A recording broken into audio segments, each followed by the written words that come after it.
Very good morning to all of you, my dear. Yes, again we are here, we are back. आप एक बहुत important chapter पढ़ने जा रहे हैं जिसका नाम है इवोल्यूशन. Okay, chapter number 7. कभी कभी 2 क्वेश्चंस, कभी कभी 4 question and some time it is 5 question. 2013 में 5 क्वेश्चन यहां से 5 क्वेश्चन यहां से जो है वो इस चैप्टर से आए हुए थे, तो बहुत इंपॉर्टेंट हो जाता है. अब पता नहीं अगले साल कितना आएगा, but yes it's very important. Chapter का नाम है इवोल्यूशन, चैप्टर नंबर 7 आपके एनसीईआरटी के बुक में. पहला पॉइंट तो हम लोग जरा डिस्कशन करेंगे कि भाई इवोल्यूशन हमको पढ़ना क्यों है. ये पता चला कि evolutionary biology is a study of what, history of life forms on the earth. ये पहला बात आपको याद रखना पड़ेगा. So basically what exactly is the evolution? To understand this, you know, the changes in flora and fauna which is taking place, आपको क्या लगता है ये 1-2 दिन की बात है? No, it occurred over millions of years on the earth, my dear. यहां पर आपको याद रखना होगा कि that is what is something called as evolutionary biology which we are going to talk. Okay, so अगर आप यहां पर देखेंगे तो it is nothing but a story of origin of life and evolution of life form is also there, or biodiversity on a planet earth. अब इस सारे को अगर मैं कॉन्टेक्स्ट में लूं तो मुझे पता चलता है कि it is nothing but the evolution of earth itself had taken place. Not only that, and what is this? It is against to the background of evolution of universe itself. मतलब जब यूनिवर्स जो है वो, जब universe का evolution हो रहा था, बैक टू बैक हमारे अर्थ का भी इवोल्यूशन चालू था और है, और यूनिवर्स का भी इवोल्यूशन होता रहेगा, और हमारे अर्थ का भी इवोल्यूशन होता रहेगा, my dear. So this is a story of origin of life and evolution of life forms और biodiversity on planet earth, right my dear, in the context of evolution of earth and against the background of evolution of universe itself. Let us discuss about origin of life. When we look at the stars, जब आप stars को देखते हैं, ठीक है, clear in the night, you know, night में जब आप clear sky को देखते हैं, बहुत सारे stars को देखते हैं, you know what you're doing? You're looking back in a time, my dear. You know, stellar differences. I mean, ये जो आप ये जो देखते हैं, अलग अलग कुछ छोटे छोटे टिमटिमाते तारे, कुछ बड़े बड़े टिमटिमाते तारे, राइट? तो ये जो स्टीलर डिस्टेंसेस, इनके बीच का डिस्टेंस या उनसे हमारे उधर का distance, it is not measured in kilometres, my dear, it is measured in something called as light years. Now what do you mean by light years? कोई पूछेगा तो आप उसको आंसर देंगे कि 1 साल में लाइट जितना दूर ट्रैवल करता है ना, that is 1 light year. So the distance traveled by a light in 1 year is termed as what? It is termed as a dash. मेरे बच्चों, it is termed as 1 light year. So जो आप stars देखते हैं, वो stars जो है वो 100 light years या million light years या 1000 light years इस तरीके से होते हैं. So basically what you are doing is you are looking back in a time, my dear. So what we see today is an object whose emitted light started कब? Its journey million of year back, मेरे बच्चों. जो light आप आते हुए देख रहे हैं, वो जो लाइट देख रहे हैं, वो मिलियन ऑफ ईयर पहले स्टार्ट हुई थी और वो आज आपको दिखना चालू हुई. आप ट्राई कीजिए इस बात को समझने का, because they are trillions and trillions kilometre away from from your eye. तो वो लाइट आने को ही मिलियन साल लग गए. आप सोचिए वो ऑब्जेक्ट कितना दूर होगा वहां पर. मेरी बात समझने की कोशिश कीजिए कि जो आप टिमटिमाते बहुत दूर वाले तारे देख रहे होंगे, उसकी लाइट आपके आंख तक आने के लिए मिलियंस ऑफ इयर्स लग गए होंगे. So however when we see an object, you know, in nearby objects, जैसे मून देख लिया आपने, जैसे आपने जो है वो टेलीस्कोप से जो है जुपिटर देख लिया. So when we see an object in our immediate surrounding, we see them instantly, you know, and hence it is of present time. ये अभी के हैं. Therefore, what we see stars, we apparently are peeping in a past. मैंने लिखा होगा कहीं ना कहीं पे. Yes. So when you are seeing star, you are peeping in a past, मेरे बच्चे. So the origin of life is considered as a unique event in the history of universe, मेरे बच्चों. और यूनिवर्स बहुत ही ज्यादा वास्ट है. Relatively speaking, मैं आपको बताना चाहूंगा मेरे बच्चों की relatively speaking the earth itself is almost only a speck, एक छोटा सा डॉट है यूनिवर्स में, एक छोटा सा डॉट है मेरे बच्चों. And the universe is very old, almost 20 billion year ago. Huge cluster of Galaxy comprises the universe मेरे बच्चों. प्लीज मेरे इस शब्द को याद रखना. Huge cluster of galaxies comprises universe, and galaxies contain star and clouds of dust and gas. Considering the size of universe, earth is indeed a speck, एक छोटा सा डॉट है. It was a Lemaitre नाम के scientist जिन्होंने एक बहुत ही important चीज दी थी जिसका नाम था big bang theory. So big bang theory attempts to explain to us the origin of universe. It talks of of singular huge explosion which expanded in physical term में blast हुआ एकदम point पे, पूरा universe was on a single point. So as I said that there was a big bang theory my dear. This big bang theory was given by Mr. Lee Matier, जैसे मैंने कहा था. So उनका पूरा नाम है Abbe Lee Matier, okay. And he was the one to explain the origin of universe, my dear. So there was a single huge explosion. जबरदस्त explosion हो रहा है, unimaginable in physical term. आप imagine नहीं कर सकते ऐसा जोरदार explosion हुआ. And that explosion ने universe को expand करना शुरू किया. My dear, आज तक वो expand हो रहा है. Now, hence अब यूनिवर्स एक्सपांड हो रहा है तो आप ये भी जानते हैं कि the temperature will come down. तो टेम्परेचर नीचे आ गया इस तरीके से. अब जब टेम्परेचर नीचे आया तो hydrogen and helium formed some time later. जैसे ही टेम्परेचर नीचे आता है हाइड्रोजन और हीलियम फॉर्म होता है मेरे बच्चों सम टाइम लेटर, कुछ देर में. गैसेस स्टार्ट्स कंडेंसिंग मेरे बच्चों. So gases condensed under gravitation and form the galaxies of present day universe. भाई अभी भी हम गैलेक्सीज तक ही है. बिग बैंग हुआ, यहां पर मैंने बताया है एबे ली मटायर का ये डिस्कवरी था, वो ऐसा सोचते हैं. एक्सप्लेन किया कि ओरिजिन इस तरीके से ओरिजिन हुआ यूनिवर्स का. Not only that, single huge explosion हुआ और एक्सप्लोजन होने के बाद अनइमेजिनेबल, वर्ड याद रखिए, अनइमेजिनेबल था हमारे लिए वो फिजिकल टर्म में सोचना कि कितना बड़ा एक्सप्लोजन हुआ है. और उसके बाद यूनिवर्स एक्सपैंड होने चालू हो गया. And hence what happened, the temperature came down. और अगर टेम्परेचर नीचे आता है तो होता यह है कि हाइड्रोजन और हीलियम फॉर्म होता है मेरे बच्चों. अब हाइड्रोजन और हीलियम का फॉर्म होना is a turning point. And then what formed is something called as, क्योंकि गैसेस कंडेंस होने लग गए और ड्यू टू ग्रेविटेशन कंडेंस होने लग गए and they formed a galaxies of the present day universe. अब हम अपने सोलर सिस्टम में आ जाते हैं. In the solar system of a Milky Way, हमारे यूनिवर्स की बात कर रहा हूं मैं. In a solar system of a Milky Way galaxy what happened, earth was supposed to be formed 4.5 billion year back. 4.5 billion year back ये form हो गया, ऐसा हमको लगता है. Then what came, there was no atmosphere on early अर्थ.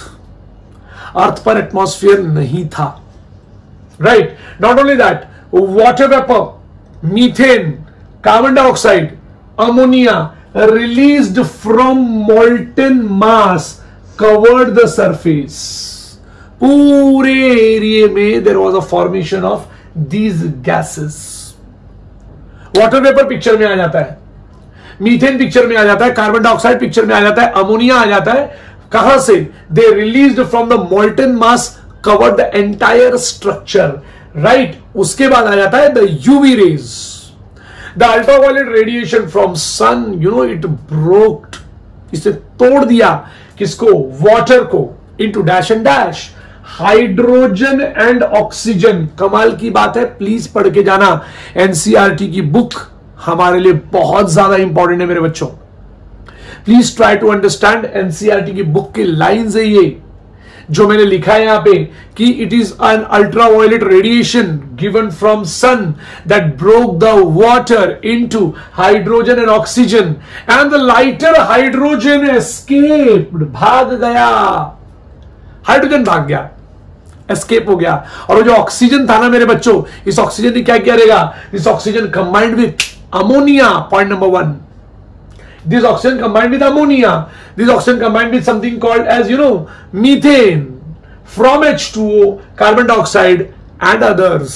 बहुत important point मेरे बच्चों, the UV light from the sun broke up water into hydrogen and oxygen, याद रखना मेरे बच्चों। और ये लाइटर H2 क्या हो गया, भाग गया, oxygen combined with ammonia and methane to form water मेरे बच्चों। प्लीज याद रखना मैंने क्या शब्द यूज किया है, oxygen combined with ammonia and methane to form water मेरे बच्चों। आप बोलोगे sir combined with ammonia and methane to form what, to form water. Sir water तो पहले भी था ना सर, हाँ या ना, पहले भी था, लेकिन यहां पर भी हुआ, क्या हुआ, यहां पे बहुत इंपॉर्टेंट पॉइंट है कि oxygen combined with ammonia and methane to form, चलो पूरा लिख देता हूं यहां पे मैं, टू फॉर्म क्या, to form water, carbon dioxide and other gases मेरे बच्चों। वापस ये स्टेटमेंट प्लीज दिमाग में बिठाओ, अल्ट्रावायलेट रेडिएशन आता है, पानी को तोड़ता है हाइड्रोजन और ऑक्सीजन में, याद रखना, और ये लाइटर हाइड्रोजन भाग गया, फिर क्या होता है सर, ऑक्सीजन कंबाइन होता है किससे सर, अमोनिया से, एंड मीथेन क्या करने के लिए sir, to form water, carbon dioxide and other gases। The ozone layer was formed मेरे बच्चों, as it cooled, मतलब धीरे धीरे जब कूलिंग चालू हो गई तो ओजोन लेयर फॉर्म होता है। The water vapor fell as a rain मेरे बच्चों to fill the depressions and form something called as ocean। मैं ये अर्थ के ऊपर की बात कर रहा हूं। Life appeared 500 million years after the what? Formation of earth. शब्द याद रहे, 500 million year after the formation of earth, that is almost 4 billion year back मेरे बच्चों। Did life came from outer space, क्या लाइफ जो है वो आउटर स्पेस से आया? Some scientist believed, some scientists believed that it is from outer space। शब्द कितना प्यारा सा है, did life came from outer space, क्या लाइफ आउटर स्पेस से आया हुआ है?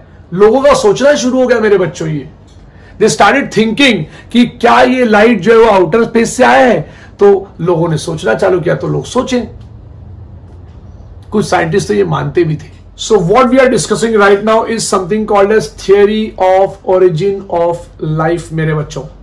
जैसे मैंने अभी आपको बताया कि यहाँ पे बहुत सारे लोग सोचते थे कि यहाँ पे अलग अलग थियरीज है, अलग अलग थॉट्स है। सो उसमें से जो सबसे पहला थॉट जो रखा गया था, it was a theory of special creation मेरे बच्चों। And the greatest supporter of this theory was father Suarez, ठीक है, SUAREZ। This is mythology based theory and this theory has 3 connotations। All living organisms, species or types today that they are being created as such, ये सारे के सारे जो है वो, ये जितने भी डाइवर्सिटी है जो ऑलवेज हम लोग देखते हैं, they are always same since it was being there present until future. माने जितने भी लिविंग ऑर्गेनिज्म आज आप देख रहे हैं मेरे बच्चों, इनको प्रोड्यूस किया गया, ये पहले भी उतने ही थे, आज भी उतने ही हैं और फ्यूचर में भी उतने ही रहेंगे। Means there is no evolution according to father Suarez. And he also told that earth is about 4000 years old। All these ideas, were strongly challenged during the 19th century based on observation of Charles Darwin, Wallace। ऐसे बड़े बड़े scientist लोगों ने जो है वो इस theory को खारिज कर दिया, फादर सुअरेज के थियरी को खारिज किया। उन्होंने बहुत सारे फॉसिल रिकॉर्ड्स देखे और ये पता चला कि अरे भाई ऐसे टाइप के ऑर्गेनिजम्स जो है वो आज के जमाने में नहीं रहते, जो पहले के जमाने में रहते थे। ये इन लोगों की डिस्कवरी थी। बट फादर सुअरेज ने बोला कि नहीं नहीं, ये थियरी ऑफ स्पेशल क्रिएशन है, गॉड ने एक बार सब कुछ मिला के बना दिया, पास्ट में भी जैसा था वैसा ही है आज भी, और फ्यूचर में भी ऐसे ही रहेगा. Second theory was cosmic panspermia theory, which was being discovered by Mr. Richter. You know, these scientists, they used to believe that life came from outer space. Early Greek thinkers, ये कहते थे, thought that unit of life called spores, they were being transferred from what? Transferred to different planet, including Earth, मेरे बच्चों. और ऐसे structure का नाम उन्होंने दिया panspermia. So panspermia is still a favourite idea for some astronomers. So theory of special generation की बात कर रहा हूं मेरे बच्चों में. Theory of special generation, theory of special generation क्या कहता है? उसका एक दूसरा नाम है अबायोजेनेसिस, एक और नाम है ऑटोजेनेसिस. और the hypothesis was supported by ancient Greek philosopher Aristotle भी उसमें से एक थे. So according to this theory what happened was life came out of decaying and rotting matter like straw, mud etcetera, and that too spontaneously मेरे बच्चों, that too spontaneously. ऐसा ये लोग कहते हैं मेरे बच्चों. They used to believe that river Nile जो है ना, Nile, they could give rise to fishes, frog, crocodile. ऐसा वो सोचते थे कि नाइल रिवर ऐसा कर देगी. और ये कब होगा? When warmed by light rays, जब लाइट रेज से वो गर्मी होगी ना, तो उस गर्मी से जो है वो there is a formation of what? Crocodile, fishes, frog takes place in Nile river. ऐसा वो सोचते थे. फोर्थ कॉन्सेप्ट था theory of biogenesis. It was being proposed by Mr. Harvey and Huxley. They stated, एक शब्द रखा उन्होंने, omnis vivum ex ovo or vivo, which means that new life can be originated. क्या स्टेटमेंट था? New life can be originated on earth only by pre-existing life. क्या statement है? Omnis vivum ex evo or vivo. New life can be originated on earth only by what? By pre-existing life. And the experiment from Francisco Redi, Lazzaro Spallanzani and Louis Pasteur, they supported the theory of biogenesis and they disproved the theory of abiogenesis. आपको ध्यान होना चाहिए, abiogenesis का मतलब होता है theory of spontaneous generation. ऑटोजेनेसिस कि भाई मड के अंदर से जो है वो फिश निकलने लग गई, स्ट्रॉ के अंदर से जो है वो रैट्स निकलने लग गए. ऐसा होता नहीं भाई. ऐसा होता तो फिर क्या बात थी ना. ऐसा पॉसिबल नहीं है, याद रखो. So experiment of Louis Pasteur क्या बोलता है? He performed a best experiment of swan neck flask experiment. मैं ट्राई करता हूं आपके लिए, जो है वो आपको बना के दिखाता हूं. स्वान नेक फ्लास्क एक्सपेरिमेंट एक्चुअली आपके एनसीईआरटी के टेक्स्ट बुक में है नहीं, डिस्कस्ड है, लेकिन हम एक काम करते हैं, हम उसको बना के देखते हैं कि भाई एक्चुअली उस स्वान नेक फ्लास्क में हुआ क्या था एंड व्हाई लुइस पैस्चर को इतना ज्यादा इज्जत मिलता है.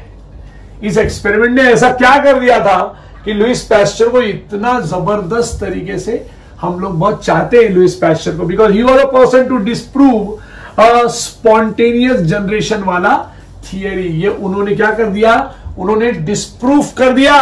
तो डिस्प्रूफ किया तो भाई क्या किया उन्होंने, ये देखते हैं मेरे बच्चे. सो लुइस पैस्चर ने क्या किया जरा यहां पर देखिए. इन्होंने एकदम जबरदस्त एक्सपेरिमेंट परफॉर्म किया. The name of the experiment was swan neck flask experiment. ठीक है, सो लिखते हैं यहां पर, it was swan neck flask experiment my dear. तो प्लीज आप याद रखेंगे स्वान neck flask experiment.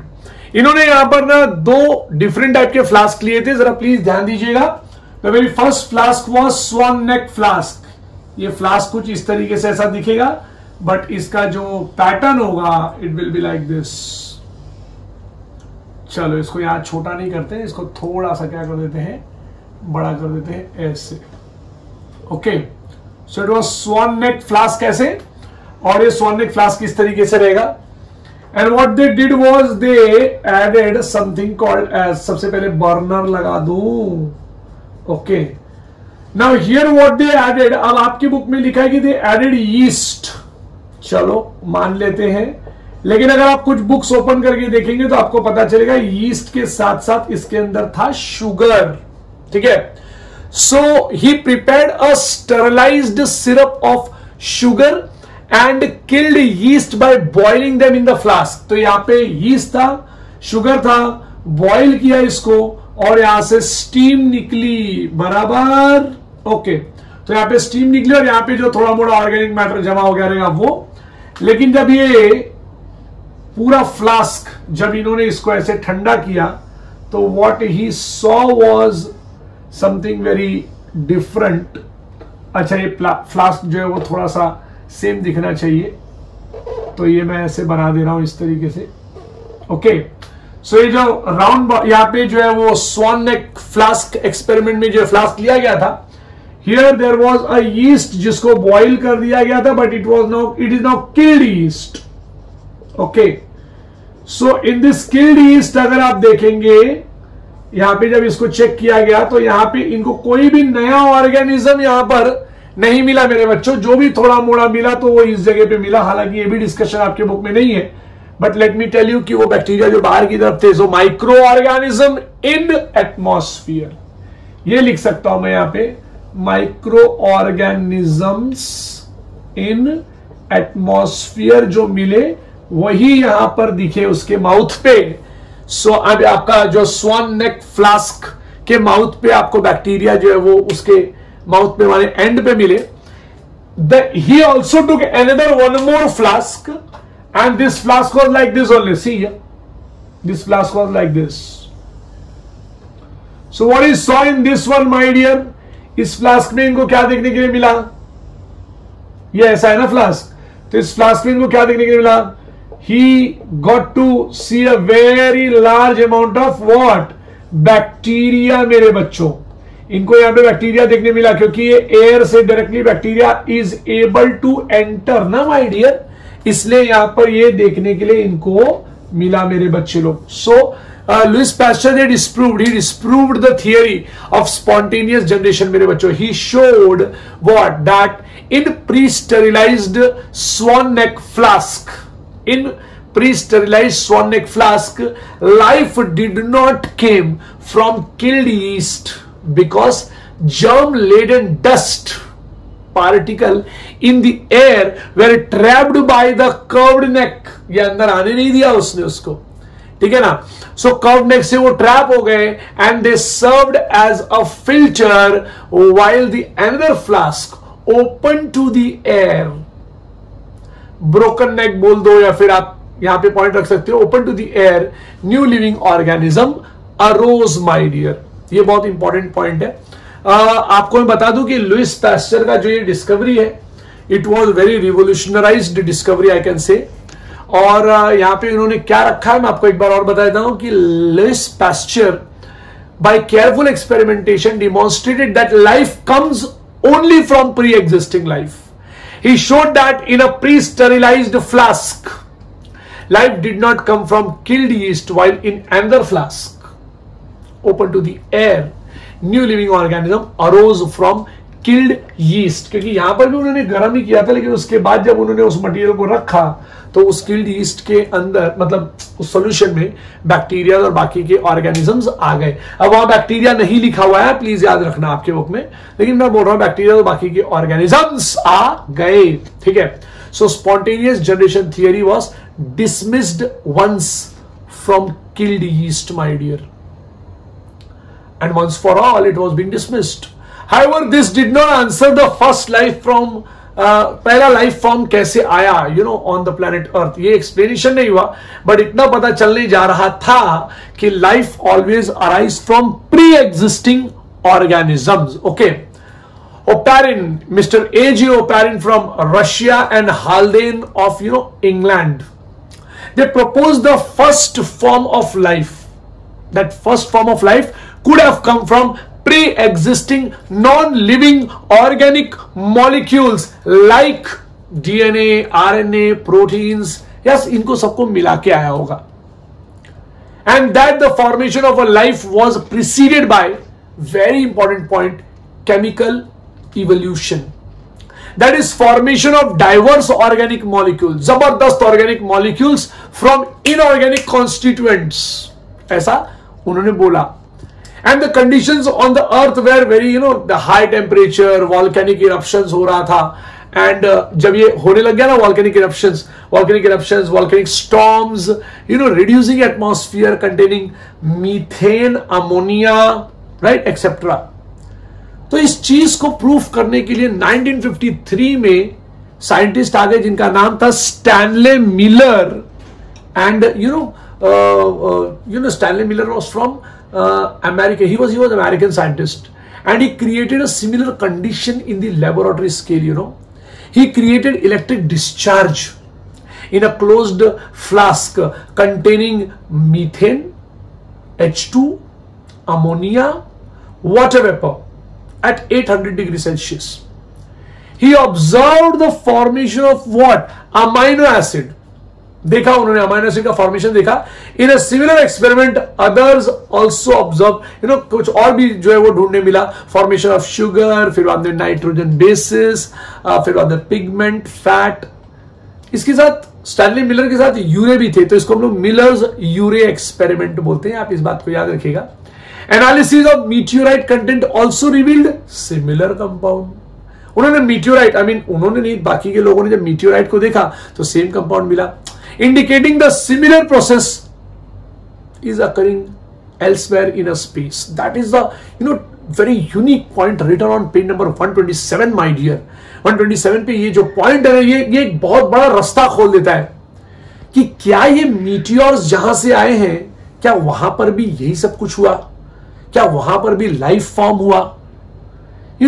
So with the limited evidence, what happened? The first part of the conjectured story that chemical evolution was more or less accepted.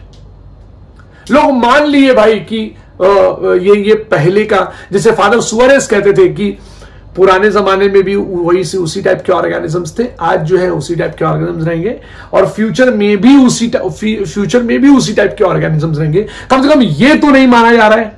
ये point number 1. Aristotle की बात ये नहीं मानी जाती कि स्पॉन्टेनियस जनरेशन हुआ. रिवर नाइल जो है वो क्रोकोडाइल्स प्रोड्यूस कर रहा है, रिवर नाइल जो है वो